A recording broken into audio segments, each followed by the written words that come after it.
నమస్కారం ఈటీవీ 360కి స్వాగతం ముందుగా ప్రధాన అంశాలు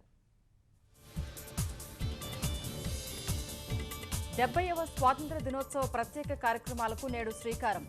ఆజాద్ జన్మస్థలంలో ప్రారంభించనున్న ప్రధాని మోదీ మణిపూర్ ఉక్కు మహిళ దీక్షకు నేటితో స్వస్తి 16 ఏళ్ల నిరసన విరమించనున్న ఈరోం షర్మిల పుష్కరాలకు కృష్ణా తీరం ముస్తాబు ఘాట్ల వద్ద ప్రత్యేక ఏర్పాట్లు 11వ తేదీ నుంచే ట్రాఫిక్ ఆంక్షలు ఎర్రచందనం కాపాడేందుకు ప్రత్యేక సంస్థ పెంపకం నుంచి విక్రయం వరకు బాధ్యతలన్నీ అప్పగింత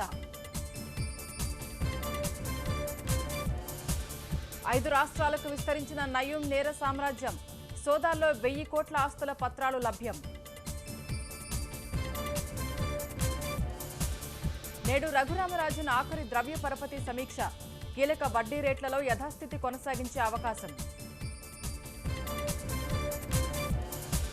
ఒలింపిక్స్ లో 3వ రోజు భారత్కు చేదు ఫలితాలు గురి తప్పిన షూటర్లు హాకీలోనూ ఓటములు భారత్ విండీస్ మధ్య నేటి నుంచి 3వ టెస్ట్ 5 బౌలర్లతో ఆడనున్న కోహ్లీ సేన